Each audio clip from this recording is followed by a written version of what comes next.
Hi, I'm Tim Carter, and you are watching Ask the Builder. And it's just a wonderful day here. I actually I can see in the screen a little bit of a hint of what I'm going to be talking about, and that's the brand new Craftsman 20-volt toolkit, and we're going to go over that in just a few moments. So hang in there. Remember, if you have any questions, you know what to do. Put them in the chat. You can ask anything you want. It doesn't matter. I'll do my best to answer it. If I don't know the answer, I'll let you know. I won't make anything up. I won't be mendacious. So, but before we go any further, let's thank our sponsor, Stain Solver. What a great product, huh? So Stain Solver certified organic oxygen bleach. It's a powder. You mix it with warm or hot water, and it dissolves after you stir it for about a minute, and you end up with this amazing solution that is non-toxic. There's no odor. It is fabric safe. It's color safe. It deodorizes. It's basically magic. All right. So anything that's water washable, Stain Solver can clean. That's all you need to know. So just go to the stainsolver.com website, look at the videos, and if that doesn't convince you, I don't know what else to do. I could maybe do some other dog and pony show, but there are tens of thousands of satisfied customers, many, many, many, many. Kathy and I have been selling it for 25 years. We own the company. So it's not some product that I just shill, and get paid by some other company. I own it. So my name is behind it. If you have a problem, I'm the one who solves it. Simple as that. Okay. Remember, if you got a question, put it in the chat. Happy to answer it. Doesn't matter what it is. I'll do my best. So I told you that, I don't know, a couple of weeks ago, I routinely get contacted by public relations people all the time. They've got a tough job. They're trying to get the news out about different products. Frequently, I don't want to say I ignore them, but I sift through, the announcements, and I only share the ones that I think will really help you. Because I've been doing this long enough that that I know, I know what's up, and also I don't like to share news about a product if I haven't used it, because there are a lot of other websites that do that. They just kind of publish the press release, and they bring all the whistles and bells and get you all excited and hot and bothered about the product, but they've never used it or tested it. I think that's a disservice, personally. Hey, Steve, good to see you. Hi, Marion. How you doing? Pleasure to have you here. All right. So without further ado, so here's what happened. So 10 days ago, 2 weeks ago, a public relations person reaches out from Stanley Black & Decker. They own the Craftsman brand now. Craftsman used to be owned by Sears. It was developed by Sears over the years. Sears built it into a huge powerhouse brand. Back in the day, back 20 years ago, the name recognition of Craftsman was like, it was way up there. All right. So as you well know, Sears didn't adapt well to the internet. Some companies didn't, and they just got their lunch eaten. It's a sad thing. This huge, massive, amazing company just cratered. So, oh well, it happens. I guess it happened 120 years ago to all the buggy whip makers. They probably thought those gasoline engine cars that Ford was making were never going to make it. They were wrong. All right. So anyway, they reach out and say, we've got these tools, do you want to look at them? And they gave me a long list. I only picked two. Some of the other ones I didn't care about. I didn't think you'd care about them much. But the one is this one right here. So I'm just going to start showing you these tools. These are all cordless power tools. They run on 20 volts. And so 20 volts gives you more power. It's an advantage. And they're pretty amazing. They're very good looking. So they're not necessarily any orders. So here's a really nice Orbital. Oh, let me get it up right. here's a really nice orbital sander. It does come with a like a dust collector that I've got in a bag, so I don't have that on. But this is an orbital sander. I can't turn on. Well, I guess I could. You know, I can. We can get all these things to work. You know, let's get all these things to work. So this is a pretty nice. Let's see if you can. You know, so I got to get the battery in all the way. So anyway,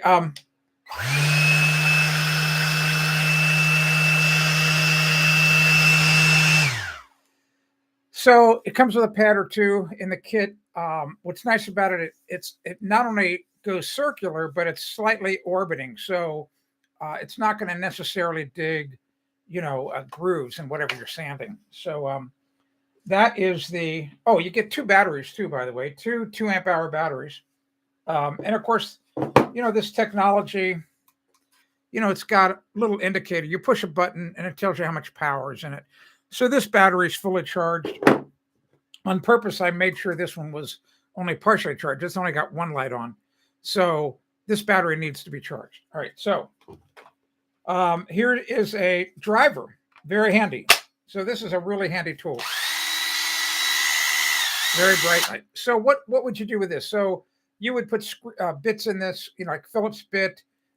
You could put smaller sockets in it if you needed to like drive a lag screw, you know, so very handy tool, you know, very, very handy tool. Of course, the LED light is handy.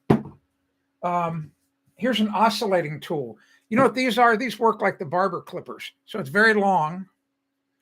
And I know I've got everything upside down. I'm sorry about that. But these take these very unique blades. You know, it'll have like a blade out here that's got teeth on it. And so you can do some really fine cutting. It's like an oversized Dremel tool is about the best way to describe this. So these are very handy to have for certain jobs.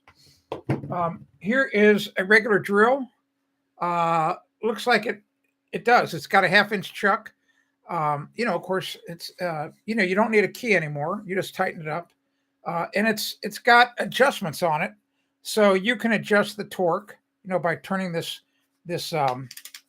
you know, this ring right here. I'm trying to turn it for you. So that's very nice, and it also has 2 speeds. This little thing here, so you switch that for 1 and 2. So it's like a transmission in a car. Pretty handy. All right. Here's a flashlight, handy flashlight. Nice. All right. You know what a jigsaw is, right? This is pretty heavy. It's got a pretty big motor in it. So this has also got multiple speeds, you know, 3 speeds, 3 cutting positions, you know, for aggressiveness. Pretty nice tool. It's got a lot of weight to it. So this is not going to jump all around. That's kind of nice. And then the last 2 are the big ones.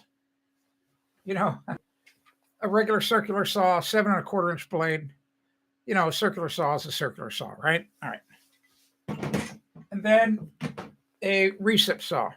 So this is kind of a, I want to call this a micro saw. My recip saws are a lot bigger, but you know what these do. So this is just like a swordfish. You know, a blade comes out of here, you know, and goes in and out like that. Very handy for rough construction, cutting out OSB, all kinds of things. And of course, you know, you get the requisite charger.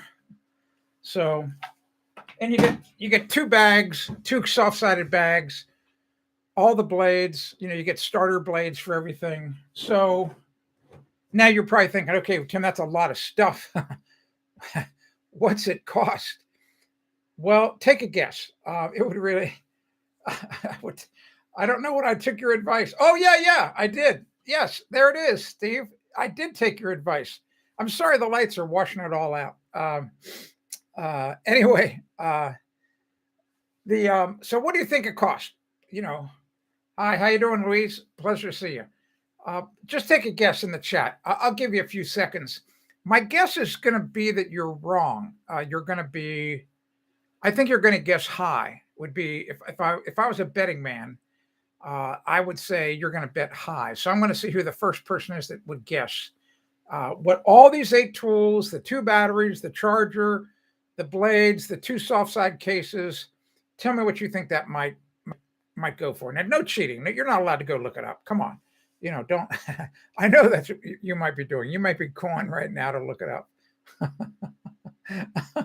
Okay, Jack, 149. Okay, you're you're low. You're low. I mean, think about that. That would not even be $20 a tool. 279. Marion, you cheater. You cheat. You nailed it. Marion, I'm sorry, Marlon. Marlon got the price right on the money. 1K. No, not 1,000. That'd be crazy. 279. Yeah, you get them. You can only buy these at Lowe's. You might be able to find it on Amazon. I didn't look. Steve, yeah, no, I don't know. I don't know what the dollar compares to the pound right now, but it's $279 US. So that's a really good price. But now, what does that may not mean anything to you, but it means a lot to me. If you remember yesterday or Friday when I said I was going to talk about this, I was explaining to you, I wanted to kind of lay the foundation and let you know. I mean, I didn't want you to necessarily to rush out and buy this. So me as a contractor, I would never buy this kit. Never. All right. So, Louise, no, I think what happens is, what's happening now, I'm gonna answer your question and then I'll jump back into what I was saying. These big companies like Stanley Black and Decker, they appear to have, I don't know, I don't understand it. I probably couldn't get all the details. Even as a columnist, it's probably secret information, but they all seem to be making a deal with the devil. All right, so that's what I call it. In other words, to the best of my knowledge, because what happened is I went to the link that the Stanley Tool people gave me, and it automatically took me to Lowe's. All right, it didn't take me to Home Depot. It didn't offer me any choices. I just went right to Lowe's. So I think, and I could be wrong, but you could only get these at Lowe's. All right, so that's, and my guess is if you go to Home Depot and you look at, tools, there's going to be power tools there that you cannot buy at Lowe's. So there's these house brands, but trust me, Craftsman is not a house brand for Lowe's. And what a house brand means, it means it's a product that the big box center, they've created this false brand name, but really they own it. It's their product. And I'm trying to think of what the name of the paddle fan for Home Depot is. It's a pretty distinctive name, but that's just a house brand. All right. So, well, guess what though? Bear, Steve, so you're going to learn something. You're going to discover something, unless something's changed in the last 5 years. I used to think that Bear was a house brand for Home Depot. Bear is an independent paint company. That was the last editor's tour I went on, maybe the second last one. Yeah, second last one. About 5 years ago, out in California, Bear at that time was an independent company. But they had just made a deal that you can only get it at Home Depot. So anyway, my guess is that the companies make some type of deal where they guarantee they're going to buy so many gallons. Whatever, it doesn't matter. I don't care. So here's why I would not buy this kit if I was still building homes. So before I went live, I went onto Amazon and I thought, okay, let's say I needed to buy a brand new cordless saw, one that I could count on working 8 hours a day, every day, I don't know, for 2 or 3 years. All right. So I'm going to buy a Bosch saw. All right. That's what I'm going after, a Bosch. All right. Bosch, makes fantastic power tools. Okay. So I go look, they've got all different models. I just kind of randomly look at one, and the price on Amazon for a single Bosch circular saw, cordless, I don't know if it was 18 or 20 volt, was one or the other, with a battery, with a charger, $400 and something. All right. So one tool, $400 and something. 8 tools for $279. So what's the difference? Here, the big difference.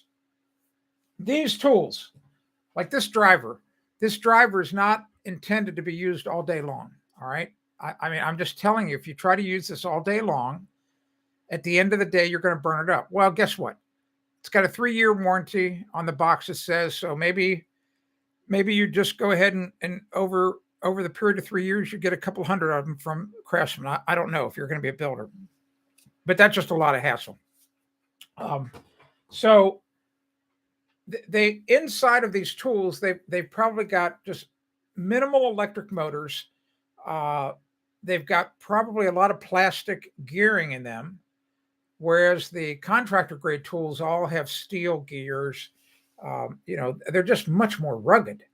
So are these tools going to work for you as a homeowner? Yeah. In other words, if you're just doing, for example, like this reciprocating saw, I don't know if, I mean, I used to use mine all the time for this. My wife thought I was nuts. These work great to trim branches off trees, I'm telling you. So you don't need a chainsaw. You can cut up to like a 4-inch limb off a tree with this thing. All right, so maybe for an hour a day, on a weekend, 3 times a year, you trim trees with it. Good for you. All right. Maybe you take the circular saw and you make 20 cuts with it, and you're done with your project, and then you put the saw away for 3 months in the garage. So that's who these tools are made for. They're made for you, the homeowner, who they think, you're just going to use the tool not so often. Simple as that. So, and go look at it. I swear on the box I saw a 3-year warranty. All right. So you know what? $279. It's a pretty good deal. All right. Let's see what the questions are. See if I can get caught up here. Okay. So Will asks, why not? So I don't know what the why not is about. I think I answered it. It might have been, why aren't they sold everywhere? It's because these companies have deals that, they just want to have exclusivity at a store.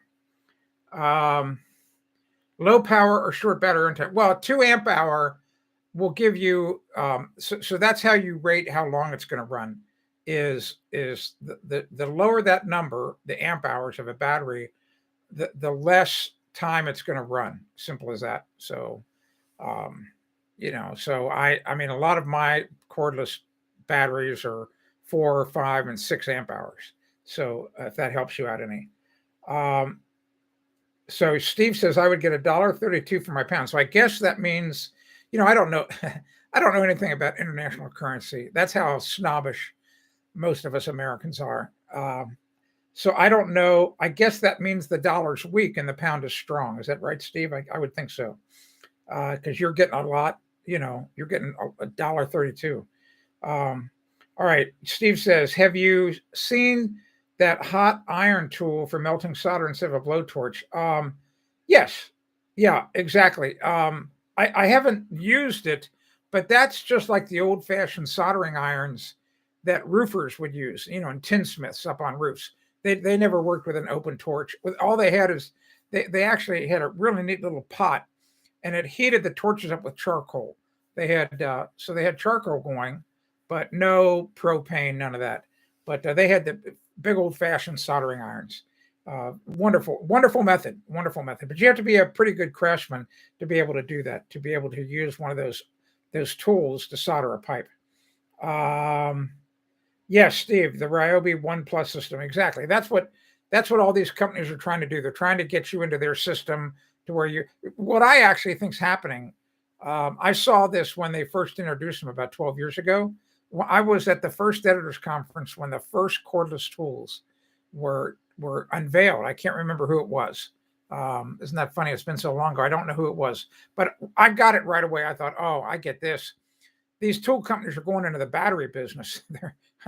They want you to buy their batteries because they're very high profit item, very high profit, huge profit. When your battery goes dead. And so Steve, they're trying to suck you in, get it? You buy all these tools, you have this whole platform. So you're stuck having to use Ryobi batteries, but it's no different with any other platform. I mean, you might be a Bosch person, you might go rigid, whatever, it's the same. It is a good deal. $279 for all these tools.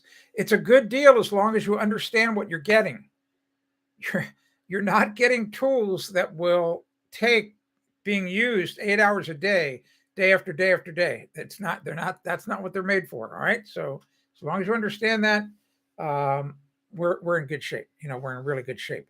So that's the Craftsman 20-volt toolkit. I recommend it as a gift, either for yourself or somebody else, as long as they understand, these are power tools. What I'm just going to call it casual use. I mean, that's how I would classify it. A weekend project here or there, but you're not going to build a house with these. All right. You're not, I mean, you could, you're just going to be going back. You're going to be sending them back and getting a warranty claim. That's all. All right. If you have any questions about your house, I'm happy to answer it. And whatever it might be. That YouTube thing looks pretty good there. Doesn't see if it's all blasted out by the light. I get that. But that's the YouTube silver play button that you talked about last week. So anyway, what did I want to tell you? So I put up in the chat way at the top, I think you could see them, a couple of things that I wanted to talk about in case you did not have any questions about your house. And with it now, I mean, we're only, I don't know, 2 weeks or so away from the official start of winter, which is the solstice. And people are already complaining to me that their house is cold. And I've got a column up there. If you go up to that column and click it, you can read it. You can read the list of why your house might be cold and what you can fix it. So I highly recommend you do that. Yes, Steve, the soldering iron tools are electric. That's correct. Yes, correct.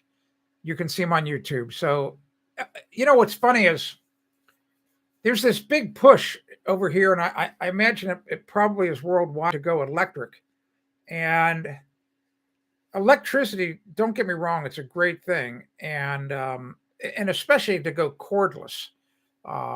And when the cordless tools first came out, I remember the first cordless tool I ever saw was a little driver. It was like this. And I think it was Makita.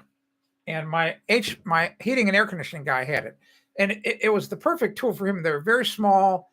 It fit in his little cloth apron. I think it only had a 7-volt battery. But what it was perfect for, sheet metal workers, they drive these little they've got self-drilling heads on them. These very short, like 3/8 inch long, half-inch long sheet metal screws. And, he had the driver outfitted with a socket on it that fit the head perfectly, maybe 1/4 inch, 5/16. I don't know. But, oh my gosh, that little Makita tool of his, it was a little workhorse, and it really did a good job. He always had it with him. He always used it to drive those sheet metal screws. So they've been around a while. I know I made you laugh. Well, I didn't know what you meant, Steve, about the silver button. You just say, you just said, I think back a week ago, do you have the silver play button? I thought, what is he talking about? I had no idea. All right. So I also have a link up in the chat way up high about this is a pretty common problem. People all of a sudden complain of low water pressure in a faucet. And they have plenty of water pressure in other places, but this or that, they're having issues with it. So go click that link, go read that column, see if it helps you. I know it will. Just what it is, I'm trying to get you to click these links because you'll then remember, like if you have a problem, you go, oh, wait a minute. I remember Tim's got a column about that. And so then you can just go right when you have the problem, just go on your phone, get on your computer, whatever, and go get the answer. Save yourself a lot of time, stress, and frustration. Simple as that. Yes. Now, it wasn't that I was looking for the button on my keyboard. I was looking for it here on the dashboard.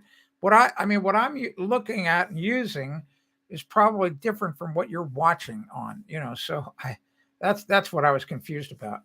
Anyway, so click those links, and then you may live in an area where you don't have ice dams, and I wanted to share that this column in this video that I did about ice dams so that to teach you how to avoid them, because that's the key thing.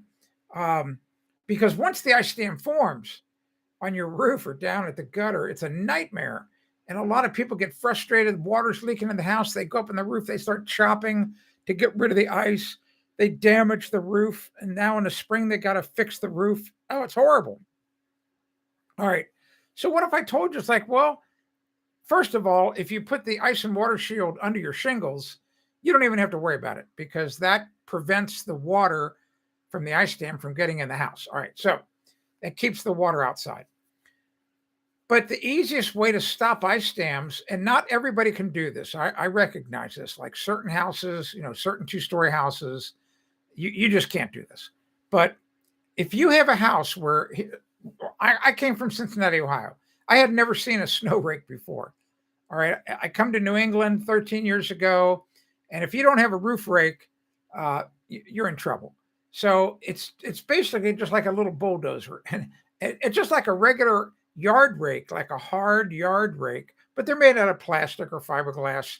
They're about, I don't know, 20 inches wide. They're on a big aluminum pole. They can go out like 16, 20 feet. And you just kind of lift it up. They're very lightweight. You put it on the roof and you just pull the snow off the roof. And they're lightweight. They don't damage the roof. And that's how you stop ice dams. In other words, you just want to starve. In other words, the reason the ice dams form is because there's snow up on the roof. So if you get rid of the snow, the ice dams can't form. It's that simple. There's nothing hard about this. Right. So, but read that column, look at that video. Where do you see how thick that ice dam was? And some of the ice dams, I've seen ice dams like a foot thick at the bottom of a roof. It's crazy, crazy. All right, Jack, what do you use to seal aluminum gutters to 1 foot, 10-foot sections? All right. So I use, I'm sure they're still in business. I mean, they're huge aluminum company, Alcoa. So for years, Alcoa has made a very special seam sealer for aluminum gutters. Very, very sticky. Must have a lot of butyl rubber in it. But they make a really, really good seam sealer. You have to make sure the aluminum's clean. I would highly recommend pop riveting the seam together right there where you're going to seal it. And then you just kind of put this goop on it, and it works really, really well. Now, what's really important is you've got to make sure the gutters are pitched so that the water runs out of the gutter and goes to the downspout. You don't want water sitting in the gutter. So you might be able to find some other sealants that are similar to this, but don't buy silicone caulk. Don't use regular caulk. I mean, on the label of the product, it's got to say that it's specifically, aluminum gutter seam sealant. I mean, it has to say that, all right? Because aluminum's got a lot of expansion, contraction. The product has got to be extremely sticky. Like if you used to get this Alcoa goop on your fingers and you didn't get it off, I forget, you had to use mineral spirits or whatever. If you didn't get it off right away, it wasn't coming off. I mean, it's going to be on there for a week or so until it just wears off. So anyway, that's what I would use. It's good stuff. I've seen it like anytime I put together the inside and outside corners for the gutters. I used to use a lot of Alcoa gutters. I could buy the Alcoa gutters up to 35 feet long. Can you believe that you could buy them really long pieces?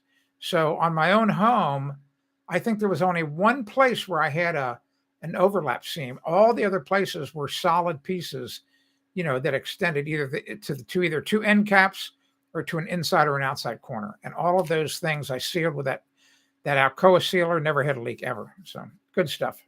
Just once again, read the daggone instructions on the label. Just don't buy it and poke a hole in it and start using it. Read exactly how it's supposed to be used. That's where almost all the failures are. People just start using things. They don't pay attention to what you have to do. Let's see. Will's got a question. Is it possible to keep the basement warm and still use an outside air exchanger in the winter? Yeah, it should be. because usually those air exchangers are sealed. It's a magic box that's bringing air in, and it's not like you have an open pipe into your basement. And so, Will, the question there is, that goes back to that first column I gave you a link to at the top of the chat. Why is my house cold? So if I came to your house and I could look at your basement and I would go, you know what? Uh, we can have let's order in like 5 tons of sand. We're going to put sand on the basement floor. We're going to get some beach umbrellas up and some beach chairs. And we're all going to get on Speedos. We're going to put on bathing suits because I'm going to make it 90 degrees in this basement. And I could do that. I'm just saying, I don't care what temperature you want it to be in the basement. I'll make it that temperature. Not a problem.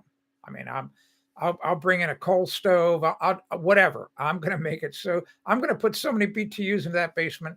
You're going to be sweating like crazy. So you can always make the basement warm. I mean, it's just a matter of, you have to just understand that your basement is experiencing heat loss. And it's no different than you. If you go outside and you just have on a flannel shirt like this, and it's 20 degrees outside Fahrenheit, you just stand there, I can take a infrared photo of you, and I mean, the heat is just pouring off of you. And eventually you're going to die of hyperthermia, all right, if you don't get warm, if you don't conserve that heat. So your basement's doing the same thing. It's just that heat in your basement is trying to get outside. That's what it's doing. So you want it warm in a basement, then you just put more heat into it, and you're going to have it as warm as you want. Simple as that.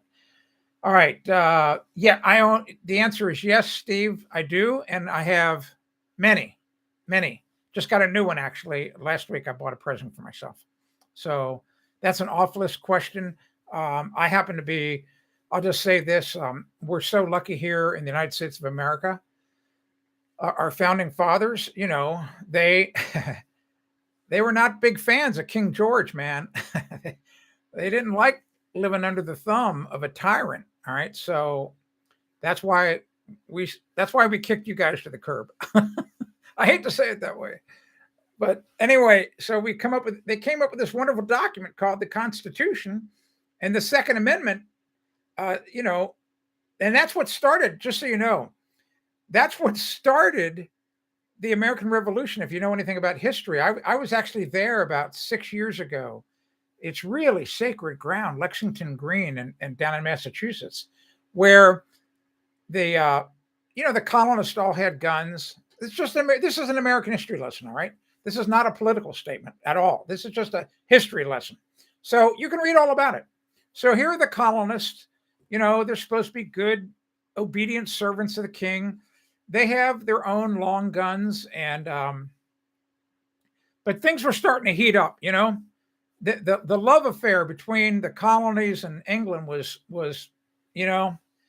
they weren't kissing anymore. They were sleeping in separate beds. All right. So anyway, the king or the general of the British said, you know what, we're gonna this is bullcrap. We're gonna go take their guns away. So a bunch of English troops, marches from Boston, about, I don't know, 10, 15 miles to Concord and Lexington in Massachusetts. So that's like northwest of downtown Boston. And that's when, and the word got out that they were coming. There were some spies. All that spy stuff was going on back then. All right. So the word got out, and the colonists were ready that next morning when the British came, and they basically said, you need to give us all your guns.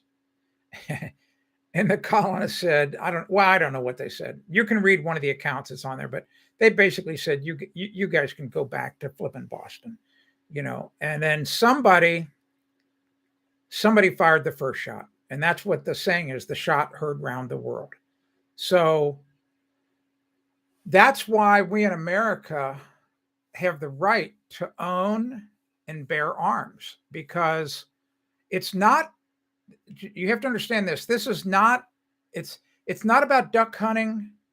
The right to have these guns is not about duck hunting or about deer hunting or about self-protection so much. What it is, it's to keep the government in line, because all you have to do is go back.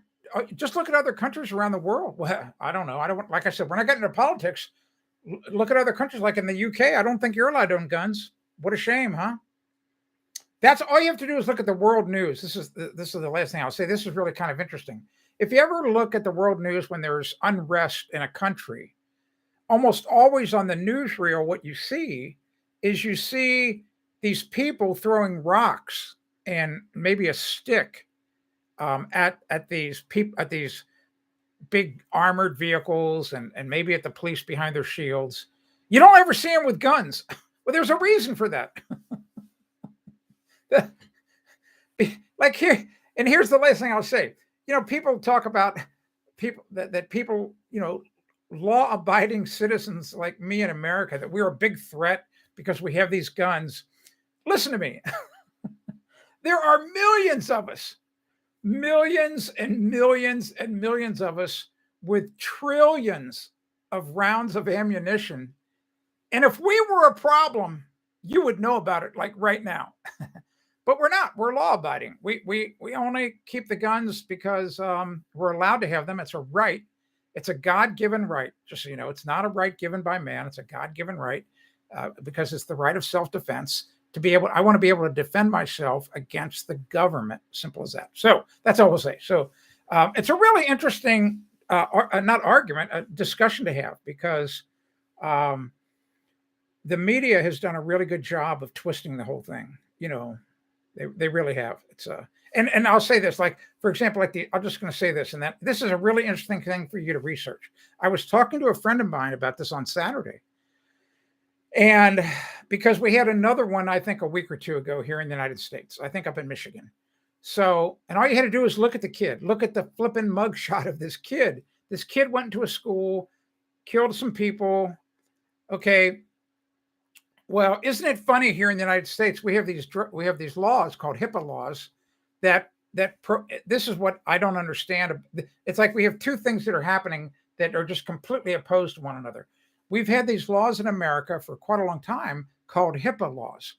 And what it is, it's these really stringent laws protecting my health information. In other words, I can jealously guard my health information, so much so that my wife can't even see it.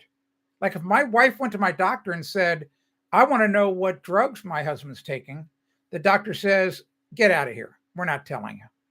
But all of a sudden now the government wants to know whether or not I've been jabbed. So that doesn't make sense. All right. So anyway, here's all you need to know about this. This is something that you should look up.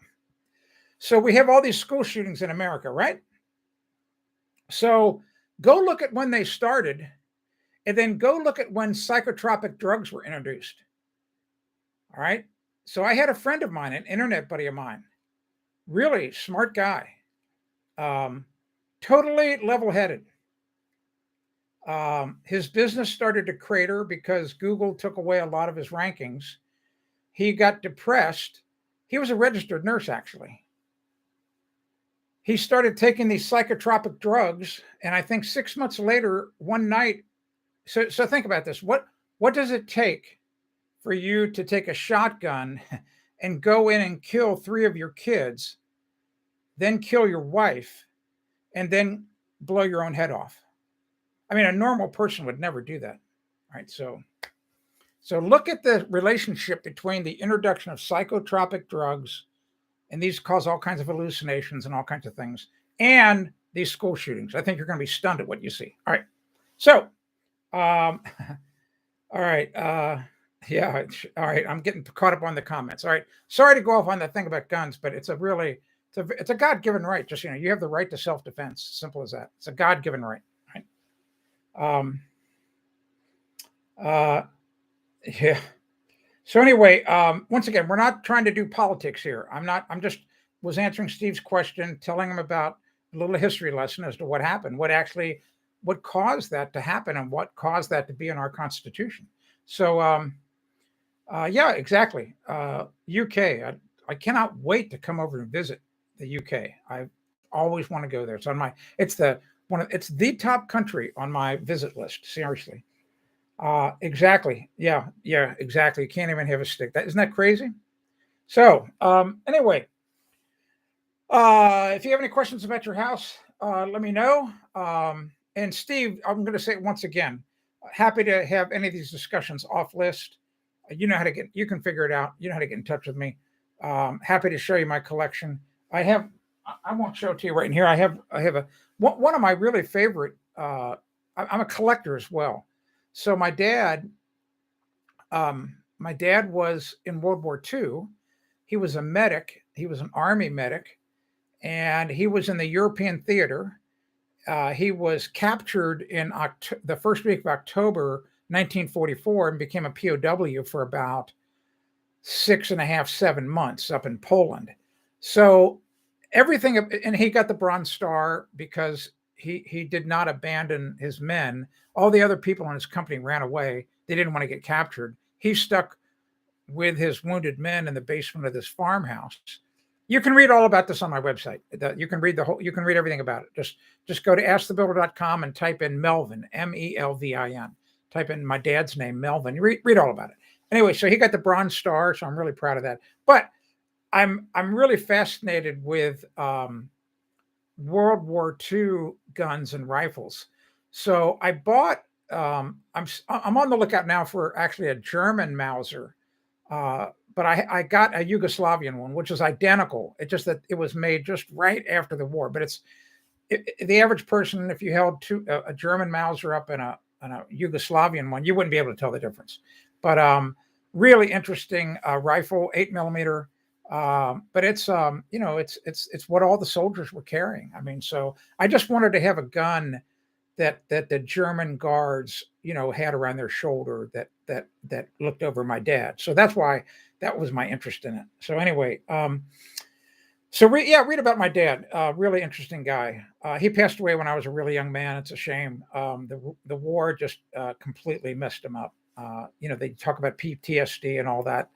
He had it really bad. He suffered from very severe depression, and it affected his lifestyle. And then he died a young man. He died when he was 59 years old.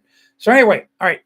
Enough about my dad. I get to see him one day up in heaven. I think he'll be. I miss him a lot because I wish he could have seen what I have done. Before he passed away, I was working on rehabilitating the first house I bought, and he was blown away by it. He would come over and visit while we were working. I didn't have enough time to sit and stand there and talk with him because we were busy. But he would just stand and watch, and he just would shake his head because he just couldn't believe his son was doing all this stuff. So he passed away the following August. But anyway, good. He was a great guy.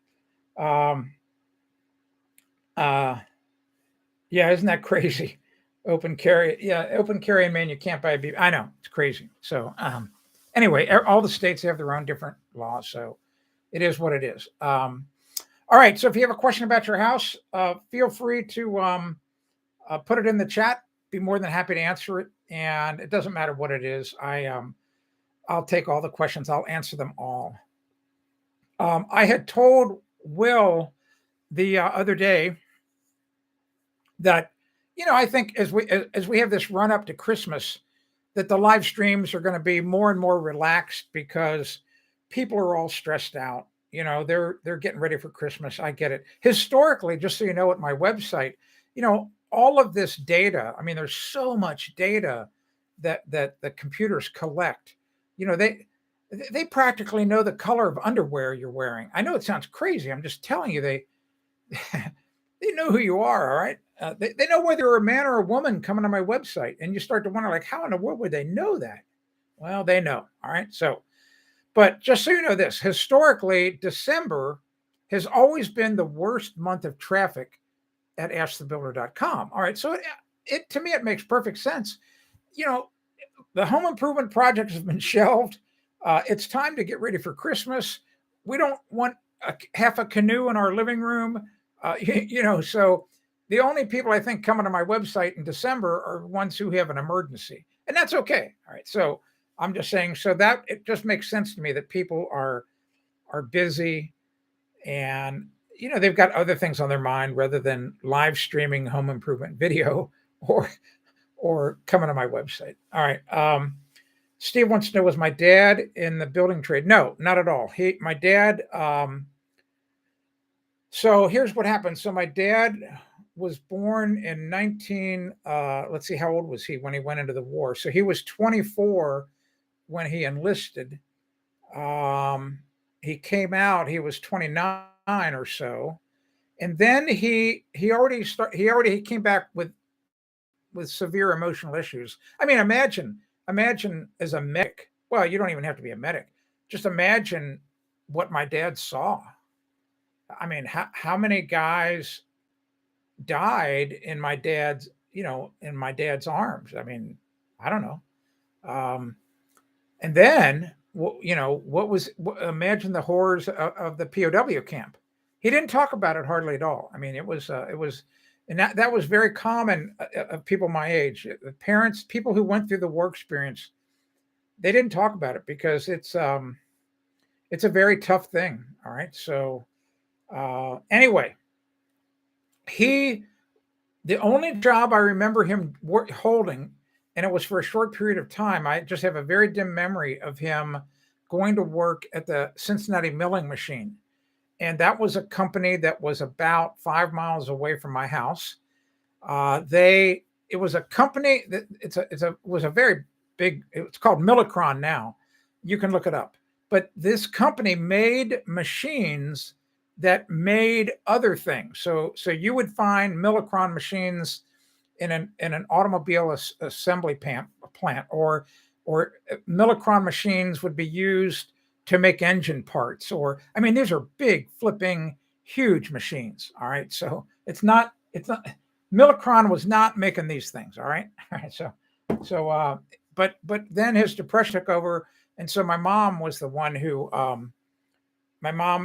supported the family. She was a registered pharmacist. She was one of the first female pharmacists in Ohio, and so she was working 50, 60 hours a week, and I helped I helped support the family a little bit when I was young. I started working when I was 8 years old. I could tell that story another day. Actually, that whole story is in that book for my daughter, but it's a private book, not for sale to the general public. All right. So, any other questions here? Steve wants to know, do any American houses have breeze blocks as interior walls, or is it all drywall? So it's funny, Steve. This is why I love doing these live streams. I don't know what a breeze block is. Never even heard of that. Can you briefly describe what a breeze block is to me? I have no clue. Have breeze blocks as interior walls. I mean, we might have them, but we might call them something different. I've just never heard that term. So give me a clue as to what it is. All right. So once again, we're going to be relaxed as can be as we coast our way towards Christmas. And just so you know, there are a couple of days next week where I will not be doing a live stream. I'm only going to be live streaming next Monday, Tuesday, Wednesday. And then I'll pick it back up right before Christmas. And same thing, probably only do Monday, Tuesday, Wednesday of Christmas week. So we're going to really take our foot off the throttle and give everybody a break. So anyway, Steve, tell me what a breeze block is. That would be great to know. I don't know. So all I can tell you is almost all American homes, once you walk in through the front door, all of the walls everywhere are the same material. I mean, they're the drywall. The very expensive homes would be plaster. But there's no, some wealthy people in a study might have wood paneling on a wall. But I have never heard of breeze blocks. I'm going to look that up. I think I'm always interested in learning. So I'm going to write that down, breeze blocks. see what those bad boys are. So, okay, there we go. It's a very light concrete pre-made block. All right, so what? So tell me just really quickly, why do they do that? Why do they have? Uh, let's see. I don't. Why would you use a breeze block in your in the houses in the UK? Tell me what it's for. Uh, yeah, there you go, Josh. Yeah, I would imagine. I would imagine the Turkish Mauser is pretty much the same. I think they probably just use all the same machining, whatever. It's kind of surprising. I guess I'm just getting weaker, but it's kind of surprising how heavy that rifle is. So it's very accurate. I can tell you that. Boy, so accurate. So anyway, I I really don't have much more to say. I don't want to say I'm out of gas. I've got a really pretty interesting phone call tomorrow in the morning. I can't wait. Let's see. Will anything I can hear? Good thing you got that question. I was just about ready to say goodbye. Anything I can use on outside cinder block foundation to repair? Spalling this cold temperature have to wait. It's Will. You're up in your well. You can repair it now, but you got to do what I just wrote a column about this. It appeared nationally. It's appearing actually this week and last week in some papers. But if you go to askthebuilder.com, Will, and you read just you'll see a column that just type into the search engine build under a tent, just like a tent that you sleep in when you camp out, and read that column. So, the first picture you're going to see on the column, I took that photo maybe 3 weeks ago here in New Hampshire at our town dump, where they're building a brand new building for our public works department. The thing must be the Taj Mahal. It's so expensive. And they had to lay some concrete blocks. So they probably spent $5,000 to build this shelter that only they used for like 3 days. Then they tore it all down.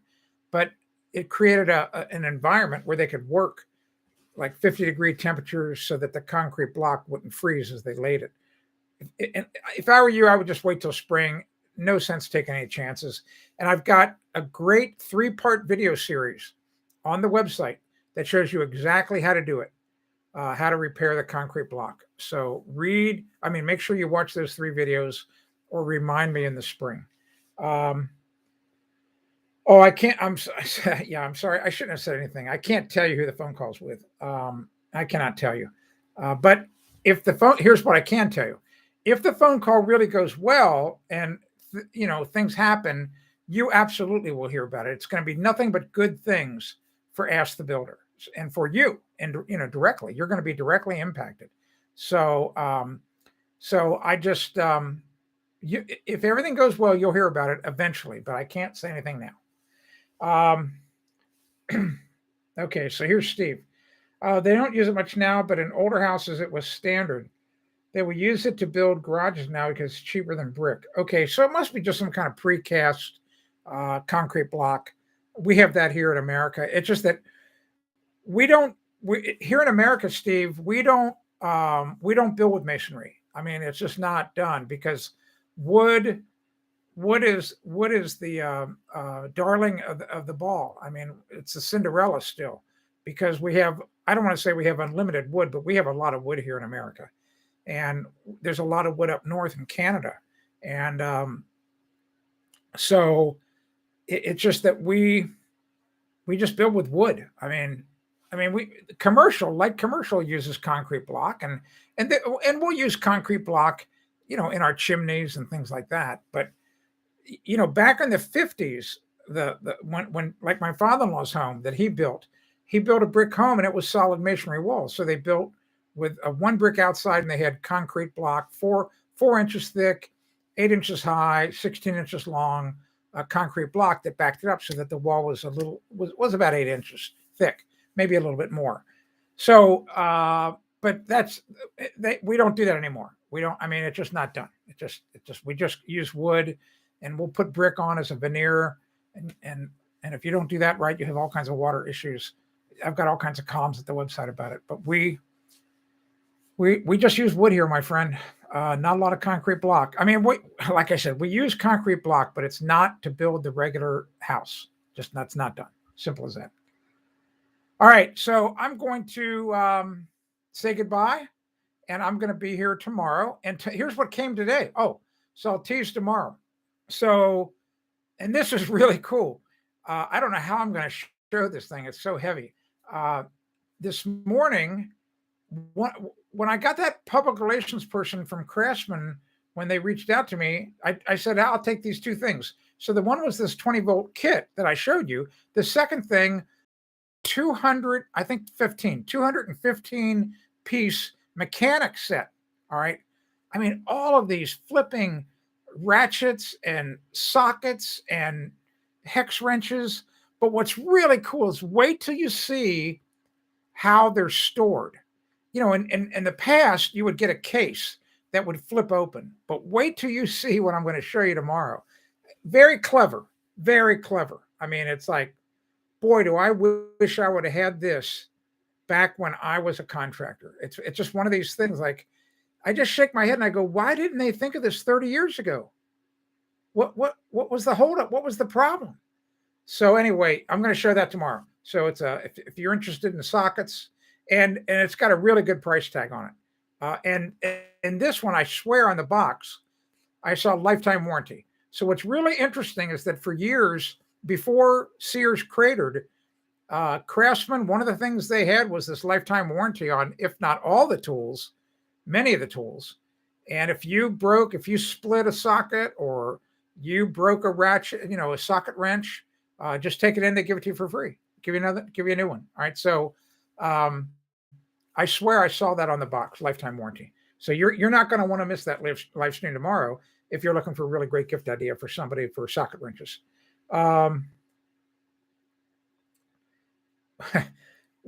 Steve puts in the chat. I can't believe this. We are not allowed to use chimneys anymore. Are you kidding me? You're not allowed to have fireplaces in your houses anymore. See, that's don't get me started. Are you kidding me? Oh my gosh. How do your houses stand up to tornadoes? Oh, okay. So that's a great question. If you get hit by an F4 or an F5 tornado, there's nothing left. It just levels them. I mean, there's just nothing left. I have a column on my website about that, by the way. What happened? Steve wants to know what happened to Sears. I'm almost positive Sears is out of business. I mean, they just like cratered. I mean, go look it up. I mean, they're gone. All right. Surely you can't see any Sears stores anymore. They're gone. Maybe they have some type of online presence. I doubt it. But anyway, so tornadoes. I mean, tornadoes will even take down a masonry, a masonry building. In other words, think about this: if you have a pretty big masonry building, because I see this on the newsreels all the time here, Steve. Even like school gymnasiums, light commercial buildings that might have 12, 14, 16 foot high, 8-inch concrete block walls. Once the roof is blown off, so think about this. So once you build these masonry buildings and they're with the tall walls, and you put the trusses on, the roof on, whether they're wood or steel bar joists, but if the tornado lifts that roof off, it's curtains, because the wind pressure against the, with the top of the walls not having any support from the roof, they just collapse in. These tornadoes over here in America, I've seen a couple of really bad ones. I'm telling you, we have a thing called Tornado Alley here, Steve, like from Kansas, Oklahoma, Arkansas, stretches all the way kind of southwest to northeast, this alley up towards southern Ohio through Tennessee, Kentucky. I'm telling you what,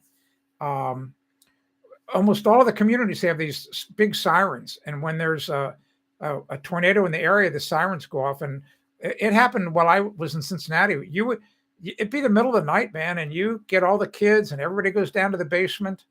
And you just hope and pray that it's not going to hit your house. So it's horrible. I mean, so they're bad. So if you travel over here, and of course, when they're really bad, is they start to get bad in March of the year, and then they can just happen. As the season builds, March, April, May, June. You can graph it. I think tornado activity is probably biggest. May to June. There's been some horrible ones. I mean, just horrible tornadoes, man. Bad. They're bad. All right, they're tough. They're rough. All right. So some really great questions here coming in late. That's fine. I'll stick around. I don't mind. Anyway, back to Steve though. Just go online and read about Sears. Just type into Google, why did Sears fail? Why did Sears fail? I'm sure somebody's written some stories about it. I'm sure that some people who are getting their MBA or doctorate degrees in business have written about it. That's what their thesis is about. Because when you do an autopsy on it, the management of Sears, they just underestimated the internet. They just people, and they just kind of brushed off the internet. They took it for granted, or they just underestimated what was killed them. It's that simple. Killed them.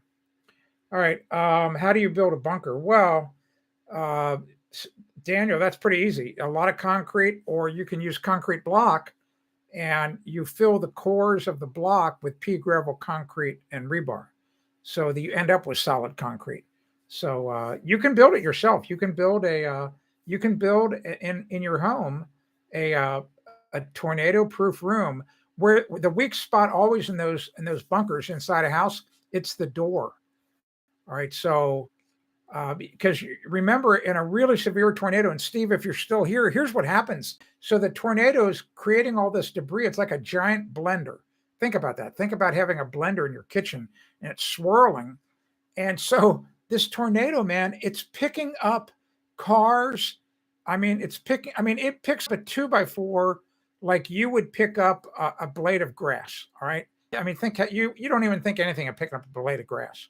All right. So here's these giant 2x4s spinning around like spears at 140, 160 miles an hour. And it just shoots one of those 2x4s at the door of your safe room.